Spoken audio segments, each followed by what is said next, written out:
It's DashaeGray, hey, and welcome back to my channel for the brokenhearted.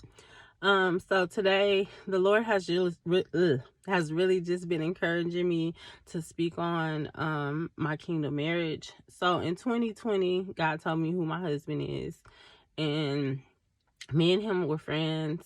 And it was funny because I remember when God told me who he was, like, because he completely opposite, I'm telling y'all, of what I thought my husband was gonna be. And he been in the streets, he got kids, he got baby mamas, all this stuff that I didn't think it was gonna ever be for me.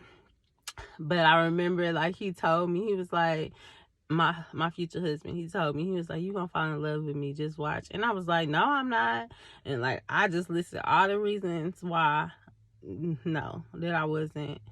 And sure enough, and honestly, I was afraid, because when I first met him, it's like I had already knew, but I was afraid because, like, in 2020 or 2019, I got pregnant, and like, my son's father, he broke up with me. And after that, I was just real down on love, because like, my parents been married for 30 years, and I just knew that was gonna be me. I was gonna get married and have my kids and have my family and all that. So after my son's father broke up with me, I really was just down on love.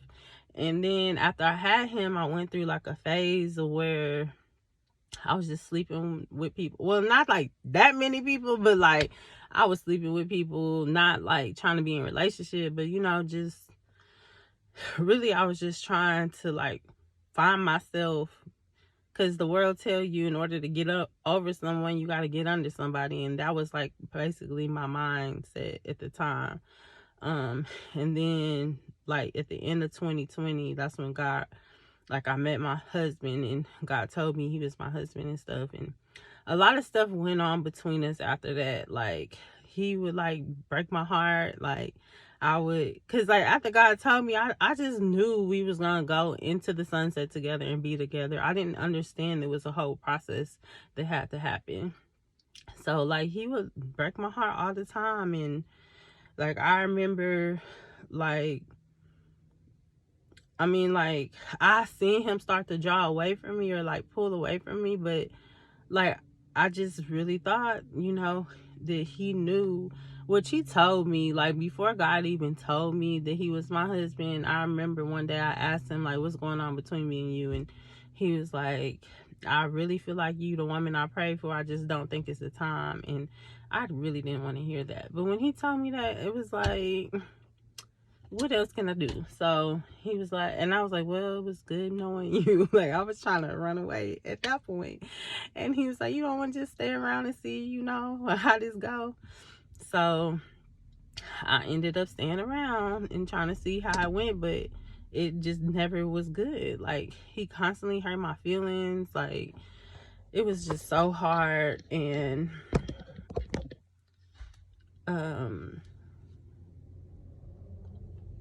like, I just remember we was close and stuff. And then one day, like, one of his ex-girlfriends, like, I knew, like, she started coming back around, even though he had told me that it was done and he didn't want her and all this stuff he had told me.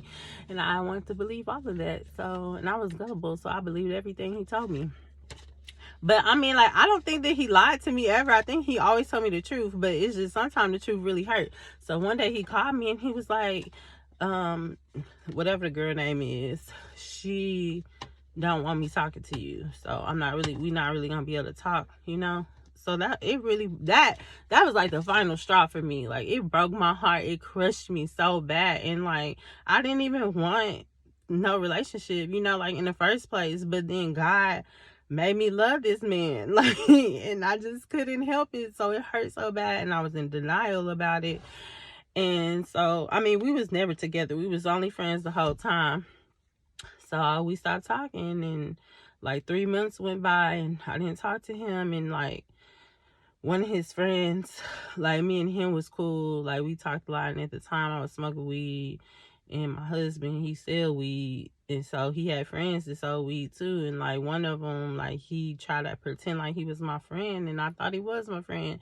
And he would just come in, we would smoke and stuff together. We would just talk and chill. And, you know, he would bring him up, and I would be like, forget him. I don't like him. Da, da, da, da. You know, like really trying to run from how hurt I really was.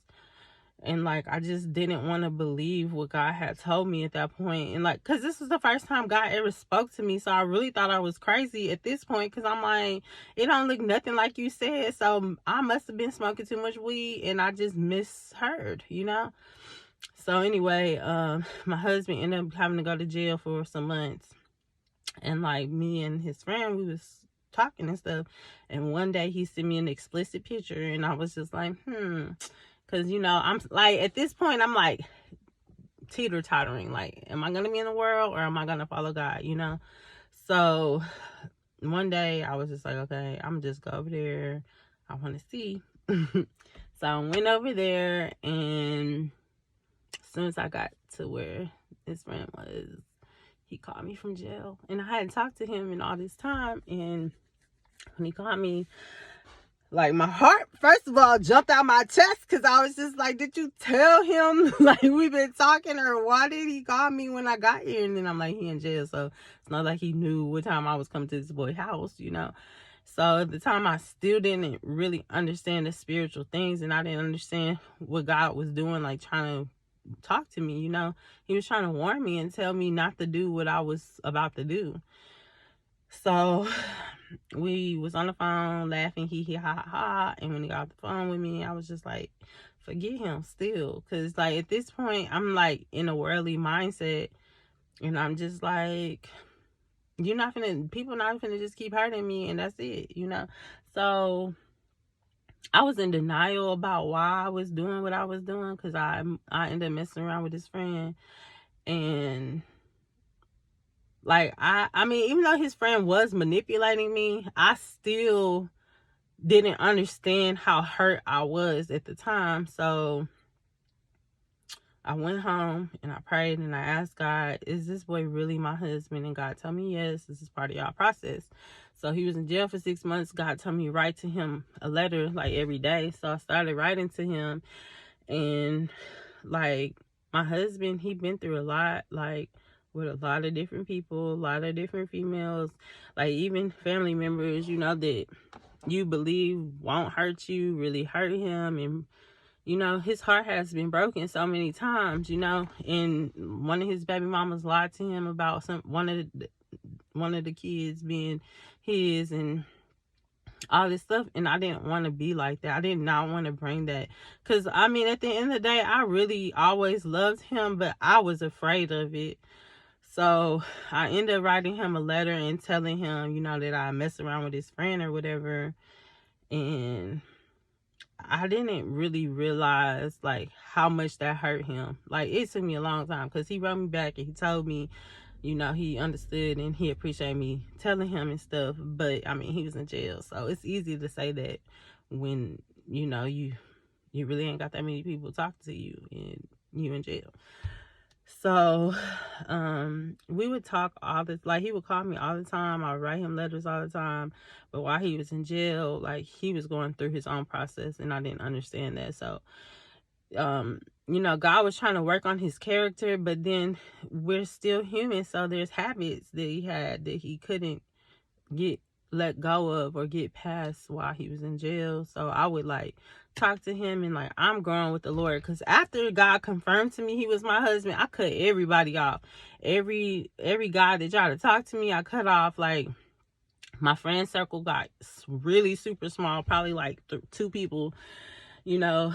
And so, you know, I was expecting him to be doing the same thing, but he was still stuck in what he used to, you know. And like, I could feel us not like kind of drifting apart, but like how my love for him, it would never change. Like, it felt like it just got deeper and deeper. And then like, I met his grandma while he was in jail. Like, he sent me to take her a cake one day, and then we became real close, and she a sanctified woman of the Lord. So that's a whole nother story. A lot of stuff happened between me and her, even like the enemy big mad about this. But anyway, so you got out of jail, and like the whole time the Lord was like telling me he was gonna get out of jail and run, but he was telling me he wasn't, So I was expecting him to come out of jail and we be united and, together. But I didn't understand the level of the hurt that he'd been through and the whole process that he needs to go through, and even me, because I still was dealing with control issues. Like, I wanted things to happen when I wanted them to happen, and I didn't realize that's what I was doing.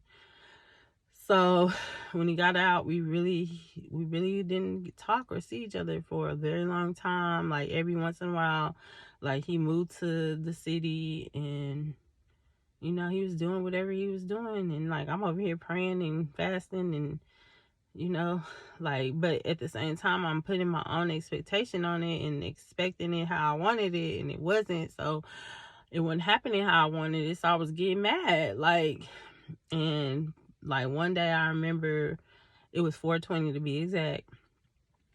Like, he ended up being down close to where I live, where, down here. And he was at the house he'd be staying at when he down here.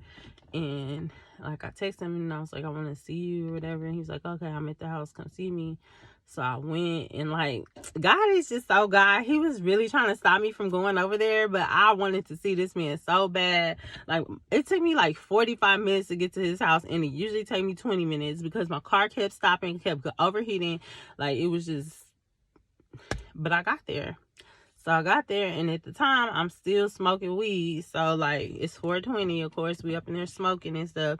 But, like, I've been baptized with the Holy Spirit. So there's conviction in me that I'm having an internal battle. Like, because I want to stay, and the Holy Spirit telling me to leave.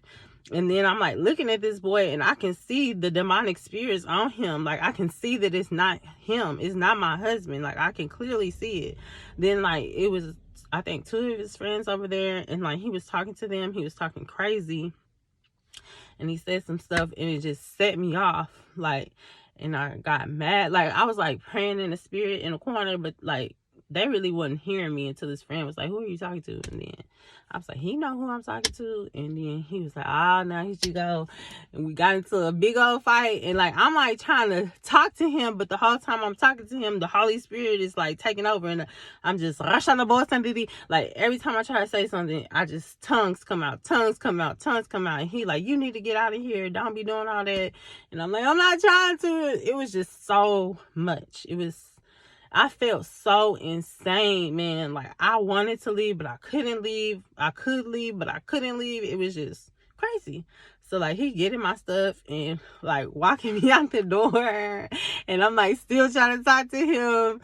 So then I just got my stuff and I just went outside. And, like, I tried to go to my car, and my car didn't start. So, like, I turned around. I'm like, well, I got to go back in here. And he locked the door on me. So I kicked his door in.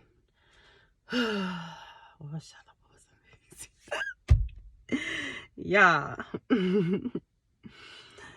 So he was like, you on that crazy, just going off on me and stuff. And like, I'm like, ooh, I am going crazy. Like, so by this time, I'm like, let me just go. Like, I'm just trying to get myself and leave, but I'm still mad. Like, I'm fired. Like, I'm on fire. I'm mad. So I'm like walking out the door or whatever, and I like I hit the window, but I was like trying to just tap the window, but my adrenaline was rushing, so I smashed the whole window. So I go back to my car, and I'm like scared, cause like, let me tell y'all, he a gangster. So y'all know, I'm like, I don't know, he gonna I got a little nervous, but I try to act like I wasn't, but I was. So I'm like on the phone calling my cousins, my friends. I'm like, who is gonna pick me up?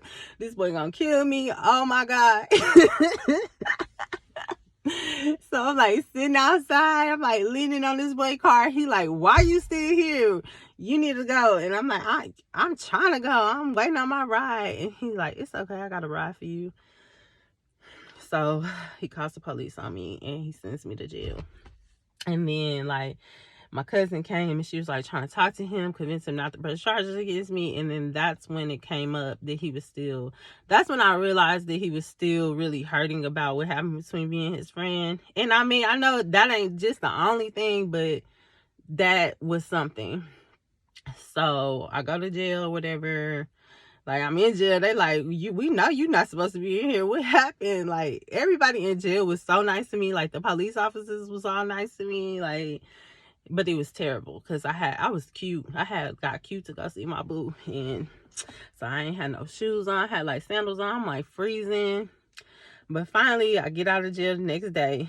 And like, that's when everything sunk in to me, everything that happened. And I just start crying. Like, and I call my uncle. He's my wise counsel, the prophet of the Lord. And he's like, you need to read Hosea. He was like, you misunderstood the assignment. And so I was like, okay, I'm not crazy. So I was like, I know I can't be hearing from God. I just know I cannot be hearing from God. I'm crazy. Like, I'm really crazy. I don't know why I love this boy. Like, I mean, but like, love always been a thing for me. I always love everybody hard. So at this point, I'm just like, I'm just crazy again. So I read Hosea, and the Lord reveals to me, you know, that it's gonna be God who saves him. And it's funny because he used to always tell me, Dashae, you can't save everybody. Like, that's for God to do. And you know, I don't know why with him I thought, like, not even really realizing that that's what I was trying to do, save him, but that's what I was trying to do. And so yeah, like, I was like contemplating calling him and stuff. And like, I think I called him once and I texted him, but then he ended up putting me on the block list and blocking me. So, but like, the Lord, this how I know it was God, because I got a peace that I can't explain. Like, I didn't go into like mourning or sorrow. Like, my old boyfriends, when we broke up, I would be so depressed. I wouldn't want to get out of bed, do nothing. It's like, when that happened, the Lord shifted me into peace, and I just kept going. Like, and everything started picking up for me, like with my businesses. Like, I was personal training, everything was going good. You know, of course, on this journey, it was days where I missed him so much, and like, man, and like, then it would be days where, I mean, I pray for this man every single day. I've actually prayed for him every single day from the day that I met him, because when I met him, I knew he had a good heart, even though I didn't like him. Well, I wanted to say I didn't like him, but obviously I loved him when I met him. But I just felt the need to pray for him. And honestly, me praying for him is what cultivated my relationship closer with God, which when I was 8, God told me my husband would bring me closer to him. And I thought my husband was just going to be a pastor already, not like knowing it was like me praying for him that was going to get me closer to God.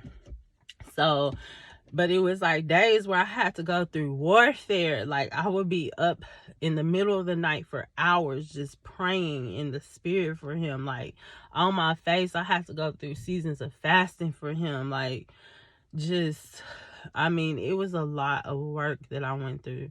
So we were separated for 6 months. Like, I didn't talk to him. I didn't see him for 6 months. But every single day I prayed for him. Every single day I thought about him. I mean, every morning I remember waking up and like, I would always say I miss him. Like, first thing in the morning, I'd be like, I missed him, you know. And but I knew I had to keep going. And then one day, because I stopped talking to his grandma too, because God told me I need to stop talking to her right now.